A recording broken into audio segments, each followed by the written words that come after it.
TJ Dillashaw got suspended for a failed drug test, and he decided to relinquish his bantamweight title.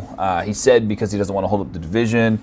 I suspect there might be something a little more to that than just holding up the division. Maybe it's not, but what they're calling it is an adverse finding, which doesn't really tell us anything. This was from his loss to Henry Cejudo back in January.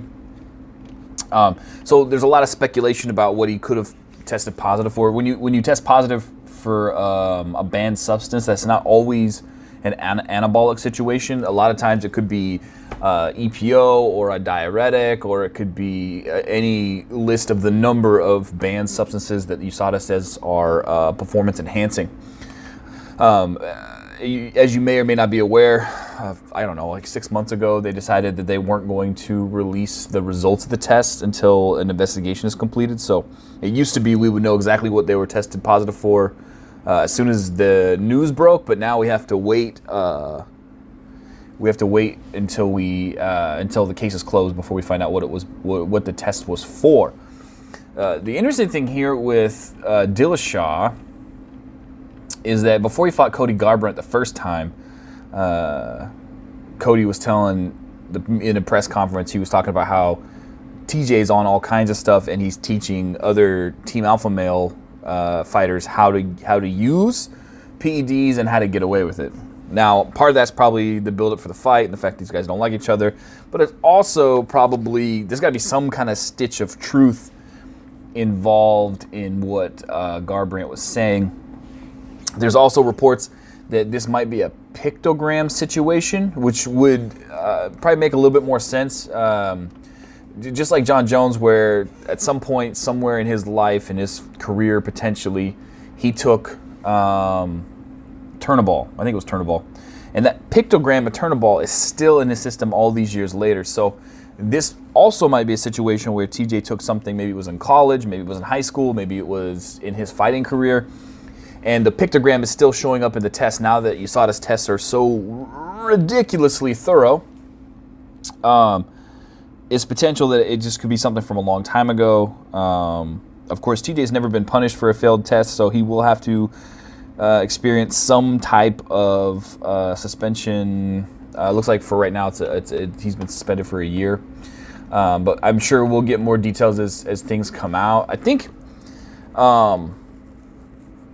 it's important that we really look at what we should and shouldn't allow as a performance-enhancing substance.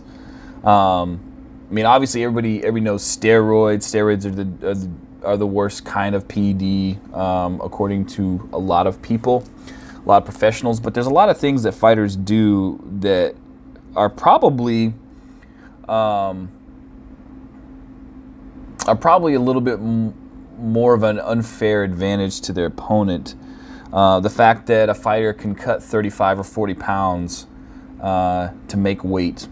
I mean, I get the fact that they can do it and they can get their body down to that incredibly unhealthy level, but that's a huge advantage in certain circumstances. It's not always the case, but it's a huge advantage. At what point should that not be considered a performance-enhancing drug? These guys can build their own barometric chambers and increase their red blood cells when they sleep at altitude, which is interesting because that's perfectly legal. But what's not legal is blood doping, where you draw a bunch of your blood out, separate the red blood cells, and then re-inject those red blood cells in, say like a week or two before your fight. So then that's going to increase your endurance because you have more red blood cells to pass the oxygen to your body and your muscles. So that's illegal, but sleeping in a hyperbaric chamber and naturally increasing your red blood cells, that is okay. So I think the definition of what is and isn't okay, I think needs to be redefined. As you guys have ever really listened to this podcast, you know that I'm not hard against anabolic use under a doctor's care. I'm really not.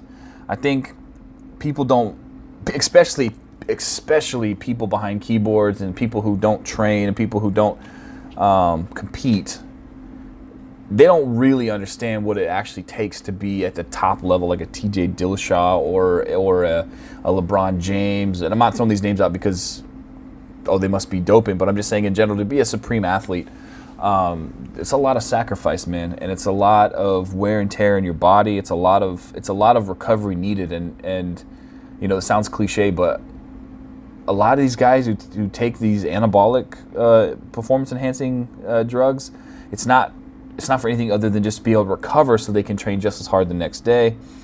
Obviously, there's a bunch of arguments in there, which I do respect. I understand that, you know, some people stand to, well, if you can't produce enough testosterone to recover, then you shouldn't be able to take it. I think the way we look at PEDs and testing and USADA, I think it needs to be reevaluated and really determine what is and isn't allowed and what a true advantage really is.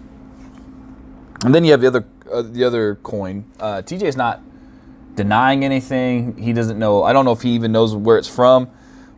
The fact that he was so willing to relinquish his belt, at least on the outside, it appears that he's the one that initiated this. It tells me that he must know he did something wrong, or he knew this was a possibility,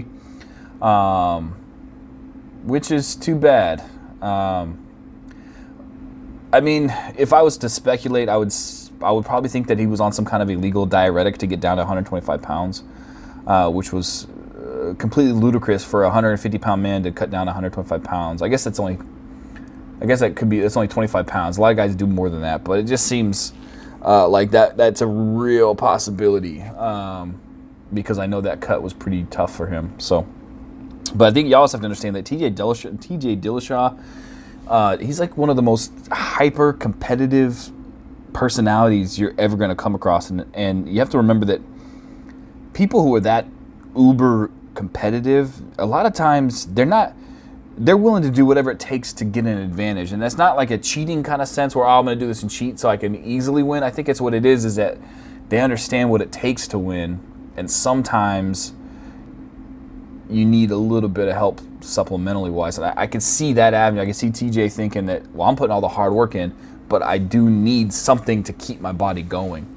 And maybe that's all bullshit. Maybe he's like falsely accused, or it's a weird test. I don't know.